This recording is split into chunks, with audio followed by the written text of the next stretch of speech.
Olá, me chamo Josué Teles, eu sou servidor da Coordenadoria da Infância e Juventude. Essa é uma ação informativa da Coordenadoria para falar sobre os principais setores da infância e juventude e os principais braços fortes na concretização dos direitos da infância e juventude. Hoje estamos com o Henrique, ele é servidor da Divisão de Proteção das Varas da Infância e Juventude. Ele vai nos falar mais sobre esse setor que é tão confundido com outros, como o Conselho Tutelar, por exemplo, e que, sendo muito importante, ele tem uma função mista, inclusive. Ele exerce atribuições tanto judiciais quanto administrativas para a população. Henrique, você pode me falar o que é a divisão de proteção? Então, José, a divisão de proteção é um departamento submetido diretamente à autoridade do juiz da infância e juventude, no caso hoje dos juízes da infância e da juventude, né? Primeira e segunda varas. E nós temos como algumas atribuições as fiscalizações dos crimes e infrações administrativas previstas no ECA e também a questão das autorizações de viagem, bem como o cumprimento dos mandados, né, expedidos pelos juízes da primeira e segunda varas da infância e juventude. Basicamente é isso aí. Entendi. Então, se eu estou entendendo bem, essas funções que vocês exercem, elas são bem diversificadas e realmente de natureza mista. Porque você falou que tanto cumprem mandatos judiciais quanto exercem outras atividades administrativas. Você pode me falar sobre essa natureza mista que a divisão de proteção exerce? Como são essas atividades judiciais e administrativas? Vamos começar pelas judiciais, né? Então, como anteriormente eu tinha falado, nós cumprimos mandados de busca e localização de crianças e adolescentes, né? Nós cumprimos as determinações judiciais do juiz quanto às fiscalizações previstas no artigo 149 do ECA, que são os shows, né, as diversões públicas, né, as casas de jogos e entretenimento eletrônico, bem como outros, né, certames de beleza também, hotéis, pensões e congêneres, né, também estão dentro ali do rol do artigo 149 e sempre ali de acordo com as determinações judiciais dos juízes da primeira e segunda vara da infância e juventude. Então essas determinações judiciais são basicamente isso aí. Também o juiz muitas vezes também manda verificar a situação atual de criança e adolescente dentro do processo, verificar crianças ou adolescentes que estão ali submetidos a algum risco, né, iminente ou até de violência doméstica. Recentemente temos recebido muitas determinações judiciais de verificação de situação de crianças e adolescentes que foram submetidos à violência doméstica também.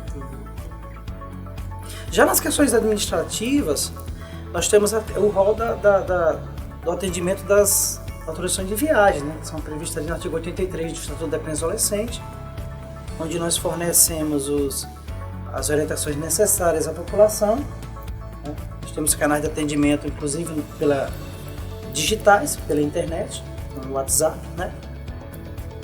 E também presenciais, né, dentro do horário previsto de cumprimento dos servidores do Tribunal de Justiça de Roraima. Basicamente, nós prestamos as informações suficientes para que a população saiba como direcionar ou como obter a autorização de viagem, seja nacional ou internacional, ou exterior. E o legal dessa autorização de viagem, desse canal pelo WhatsApp, que é do E-Divisão, é que qualquer pessoa consegue ter acesso, tem resposta rápida, conseguem pesquisar nos próprios sites, no próprio canal do Tribunal de Justiça, no site do Tribunal de Justiça, e ter acesso a informações dadas por um servidor com relação à autorização de viagem. Então é muito fácil de acessar esse serviço. Qualquer pessoa da sociedade, qualquer pessoa do judiciário consegue saber sobre a autorização de viagem realmente por meio de um canal do WhatsApp. E isso me faz pensar no que a divisão consegue prestar para a sociedade de forma direta. Qual é a principal função externa da divisão de proteção nos serviços que presta para o jurisdicionado? Você pode me falar sobre? Olha, vamos levar em consideração a questão da imigração, né? Temos crianças e adolescentes aí de origem venezuelana que muitas vezes o judiciário, através da vara da primeira e segunda vara da infância e juventude, é chamado a atender situações onde crianças e adolescentes estejam em risco social. Então, a divisão de proteção, através da determinação judicial dos juízes, vai em loco, né, e obtém os dados necessários para promover, através da decisão do magistrado, que vai fazer os encaminhamentos, aos órgãos públicos de assistência social para que possam minimizar, né, esses problemas que são causados devido à imigração em massa para o estado de Roraima. Realmente a migração ela é um dos principais fatores de risco social, de vulnerabilidade social. Eu fico pensando em como que a divisão de proteção atuou no início da imigração, porque naquela época a quantidade de pessoas nas ruas, principalmente o número de crianças, era tão grande que se tornava perceptível, era algo que revirava o senso social de moralidade, de justiça. Como que a divisão agiu nesse período? A divisão agiu sempre com determinação da autoridade judiciária, que é o juiz da infância e da juventude, no sentido de colher os dados, né, ou fazer retirar aquela criança ou adolescente que estivesse numa situação de muita vulnerabilidade social, para evitar sem o pai, sem a mãe, sem o responsável legal. E aí teríamos que fazer um encaminhamento para um abrigo infantil, ou abrigo de crianças e adolescentes, né?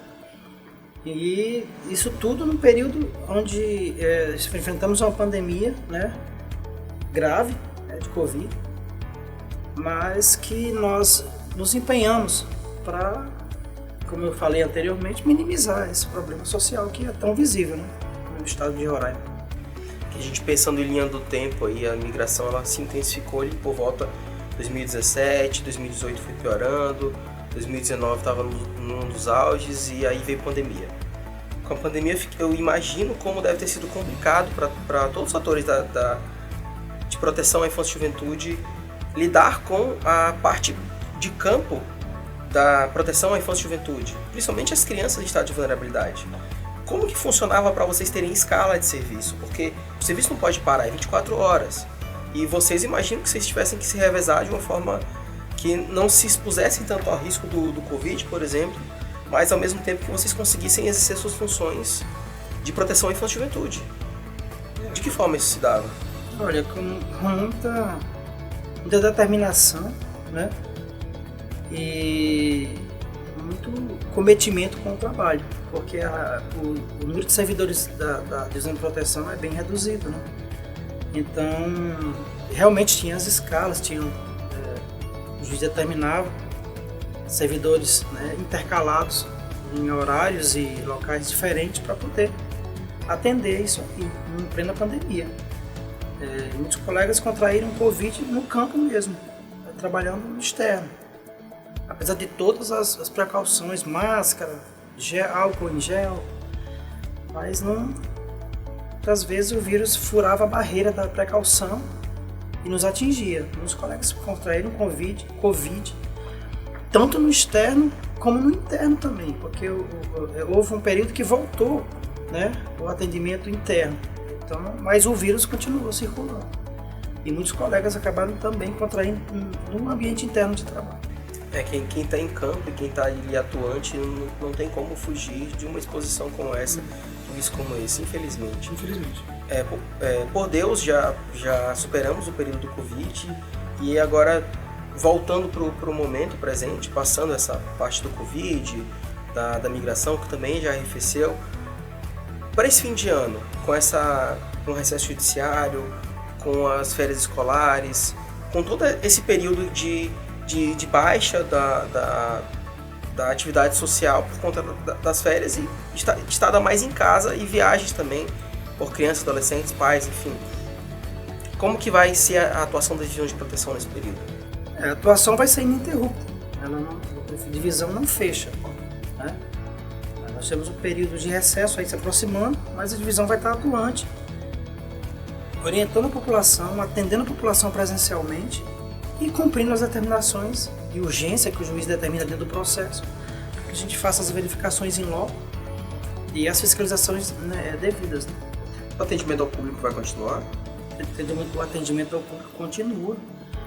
Na divisão de proteção, como eu já falei, não fecha o atendimento, não para o atendimento continua ininterrupto. Tudo isso para prestar um atendimento jurisdicionado de forma adequada. Presencialmente ou presencialmente e virtualmente também. Né? Nós temos os canais de atendimento virtual, e-mail, WhatsApp, estão aí disponíveis aí no próprio site institucional do Tribunal de Justiça de Roraima. É isso aí, então, pessoal. Se vocês tiverem alguma dúvida, necessitarem das divisões de proteção nesse período, qualquer período do ano que seja, mas especialmente feriados, férias, recessos, enfim, vocês podem buscar os canais oficiais de comunicação que sempre terão um servidor disposto a tirar essas dúvidas. Ficamos por aqui, eu agradeço a disposição, Henrique. Eu que agradeço. Agradeço a todos pela atenção. Até mais. Até mais.